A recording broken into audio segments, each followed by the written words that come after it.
जी दोस्तों, अस्सलाम वालेकुम। ये मेरा यूट्यूब चैनल है और इसको आप सब्सक्राइब भी करें और लाइक भी करें। आज असेंबली में बड़ी-बड़ी, लंबी-लंबी तकरीरें जो हैं वो होती रही हैं, जो मोटरवे और रेप केस है उसके हवाले से।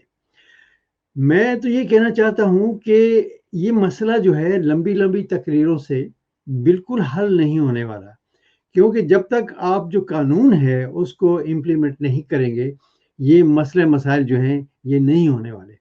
आप असेंबली में जाकर जज़्बाती तकरीरें करेंगे। असेंबली का जो खर्चा है वो आप सबको पता है कि कितना ज़्यादा होता है। 2 दिन हो गए हैं इस पर बहस हो रही है कि फांसी होनी चाहिए या नहीं होनी चाहिए। हर सियासतदान जो है वो हमारा जो आइन है उसको अपने मफाद और मकसद के लिए इस्तेमाल करता आया है, ख़्वाह वो डिक्टेटर हो या सियासतदान हो। लेकिन जितने भी कवानीन हैं वो आइन में दर्ज है, सिर्फ उनको नाफिज करना है। लेकिन आज तक हमारा कोई भी ऐसा लीडर नहीं आया जो इनको नाफिज कर सके। लेकिन मुझे हैरत उस वक्त हुई जब दाऊद मोहसिन साहब जो हैं वो खड़े हुए और उन्होंने एक जज्बाती तकरीर की रेप के हवाले से, और आखिर में उन्होंने कहा कि जी मैं कुछ और अपने इलाके के हवाले से कहना चाहता हूँ, और उन्होंने फ़ौज को लताड़ना शुरू कर दिया।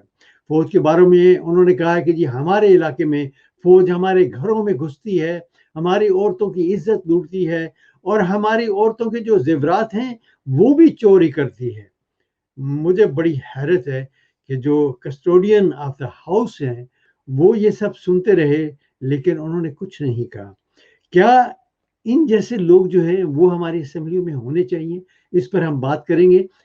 एक बार फिर मेरे साथ जनाब इफ्तिखार चौधरी साहब जो हैं वो मौजूद हैं। उनको हम वेलकम कहते हैं। जी, जी, अस्सलाम वालेकुम इफ्तिखार भाई। वालेकुम जी सलाम इफ्तिखार भाई भाई, साहब। मैंने बहुत लंबी बात की है। आप क्या जी, समझते जी। हैं कि जो मैंने बात की है वो ठीक है या नहीं? तो हुआ ये है कि जब उन तकरीर कर रहे थे, तो आपने देखा कि जी फौज घुस जाती है, रेप करती है, जेवर उठा के ले जाती है, तशद्दुद करती है, और एक छोटा सा वाकया होता है कि बम ब्लास्ट हो गया तो बंदा मर गया, ये शहीद हो गया, तो बाकी पूरी कौम पर तशद्दुद किया जाता है हमारे इलाके के। जब वो क्वेश्चन जो इसका आना था इसके ऊपर कि भाई आपके पास कोई सबूत है, वो तो उन्होंने पहले ही कह दिया कि जो फाइल है वो कहीं मिसप्लेस हो गई है जिसमें तस्वीरें थी। अब मुझे ये जी, बात समझ नहीं बिल्कुल लगी कि ऐसे ही कहा फाइल है। कहां मिसप्लेस। जी, जी, वे फाइल मिसप्लेस हुई, यानी इतनी इंपॉर्टेंट जी, बात है कि आप किसी के ऊपर इल्जाम लगा रहे हैं कि फौज हमारी घरों में घुस जाती है, जेवर उठा के ले जाती है, ठीक है ना, और जो है औरतों को रेप करती है। अच्छा, ये तो हो गया एक जो इल्जाम उसने लगाया है। दूसरा, उसने आसम बाजवा साहब के ऊपर वो जो थी बात, वो तो मैंने पहले ही उनको कहा था कि ये बात बहुत दूर तक जाएगी। हालांकि वो सी पैक के ऊपर वो मुज़ाकरात भी कर रहे हैं, तो उनको चाहिए कि वो नूरानी साहब को, वो अहमद नूरानी को पकड़ के घसीट के इधर लाए और जो अब उनके ऊपर केस करे और डिफेमेशन क्लासेस के तहत, ताकि ये सिलसिला जो है वो बढ़ता ना जाए आगे। और जहां तक ये जो फौज के खिलाफ बात करने की ये जो दावड़ साहब बात कर रहे हैं, बेसिकली ये कॉन्स्टिट्यूशन के खिलाफ है। आप एज एन इंस्टीट्यूशन फौज के खिलाफ बात नहीं कर सकते, आप रिलीजन के खिलाफ बात नहीं कर सकते। एज एन इंस्टीट्यूशन आप अपने अदारों को कमजोर कर रहे हैं।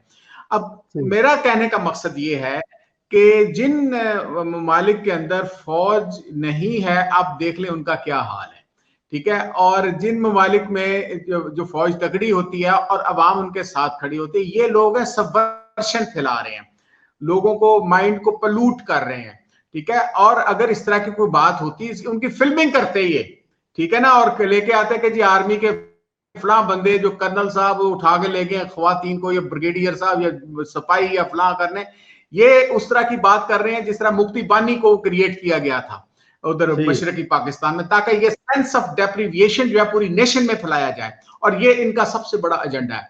तो मेरा तो कहने का मकसद ये है कि पाकिस्तान जहां पे पार्लियामेंट के अंदर ये गुफ्तगू हो रही है, ये पार्लियामेंट का जो कस्टोडियन होता है उसकी जिम्मेदारी थी। उनको कहते हैं कि जनाब आपने जिस बात पर हल्फ लिया वो आईने पाकिस्तान पर हल्फ लिया है, ठीक है ना। तो आईने पाकिस्तान की आप बेहुरमती कर रहे हैं, और अगर इस किस्म का कोई एविडेंस है तो आप उस एविडेंस को प्रोड्यूस करें और उस पर पार्लियामेंट्री कमेटी बनती है और जाकर वो चेक करती है, आपके पास जो मुख्तलिफ एविडेंसेस को वो चेक किया जाता।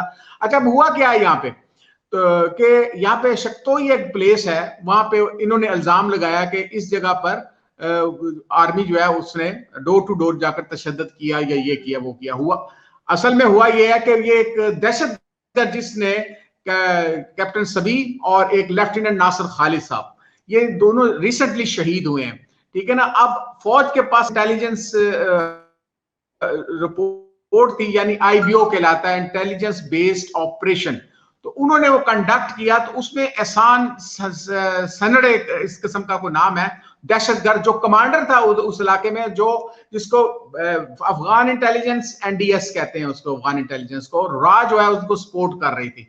अब वो उन्हीं के इलाके से निकला है। ऑब्वियसली इन्होंने डोर टू डोर जाके सर्च भी किया, और जो जब उनको IBO मिला, IBO करना था, तो उसके बाद उनको पूरी प्लानिंग थी, जिसके बाद इसको मारा गया। और इस बंदे ने जो प्लानिंग की थी ये अफसरान को मारने के लिए, बम ब्लास्ट किए या इस तरह की जो उन्होंने चीजें की। तो अब ये जो उसका जो है ना रिएक्शन है, ये दावड़ के, आपको याद होगा कि वो इकतार दावड़ को भी इस तरह शहीद किया गया था, उसकी डेड बॉडी पाकिस्तान की हुकूमत को नहीं दी गई, इसको दी गई थी, जो आगे हमारी कस्टोडियन ऑफ द हाउस है और पार्लियामेंट अपना प्राइम मिनिस्टर है, क्या वो इस बात पर तवज्जो नहीं देनी उनको चाहिए कि फौज के खिलाफ एज एन इंस्टीट्यूशन, मैं इंडिविजुअल की बात नहीं करना, मैं जनरल आसिम बाजवा जो है, जो उन पर इल्जामात लगाए हैं, उनकी क्लियरेंस उन्होंने खुद करनी है, ठीक है ना। हम उनके कोई वो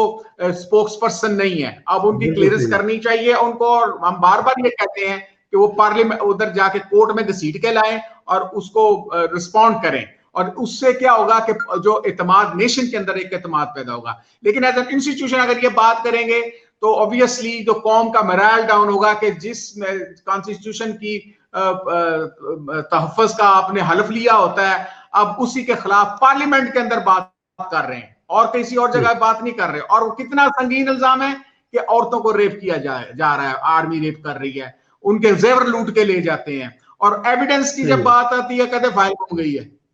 तो कैसा ये इस बातों को जो है वो हमें देखना चाहिए। हमारी जो रियासत है, खास तौर पे रियासत, पार्लियामेंट में तो ये बात हो रही है, रियासत को भी सोचना चाहिए कि ये इस किस्म का प्रोपेगेंडा क्यों किया जा रहा है और किसके बिहाफ पे किया जा रहा है। क्या हम एक ऐसे मेंबर ऑफ द पार्लियामेंट को इजाजत दे सकते हैं इलेक्ट होकर पार्लियामेंट के अंदर आने में?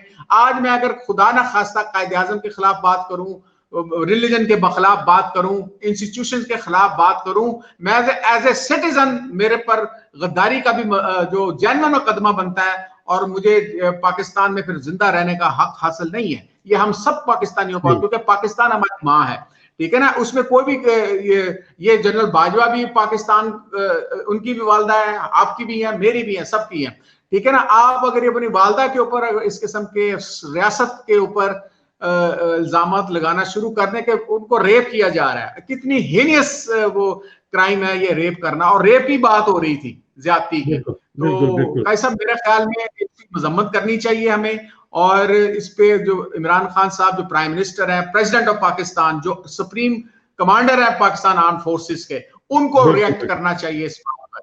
तो वो उस पर क्या, जी बिल्कुल सही है तुषार भाई, आपका बहुत बहुत शुक्रिया। और इंशाल्लाह अगली वीडियो में आपसे दोबारा मुलाकात होगी। बहुत बहुत शुक्रिया आपका, thank you very much. Welcome, बहुत शुक्रिया आपके वक्त का, थैंक यू। जी यही थी आज की वीडियो। आज का जो पैगाम था वो ये कि हमारे पार्लियामेंट में ऐसे लोग कैसे पहुंच जाते हैं जो अपने ही इंस्टीट्यूशन जो होते हैं उनके खिलाफ इतने घिनौने और गलीज इल्ज़ामात जो हैं वो लगाते हैं। अपना बहुत सारा ख्याल रखिएगा, चैनल को सब्सक्राइब भी करें, लाइक भी करें, और कमेंट्स जो हैं वो ज़रूर आप दीजिएगा। अगले प्रोग्राम तक अल्लाह हाफिज़।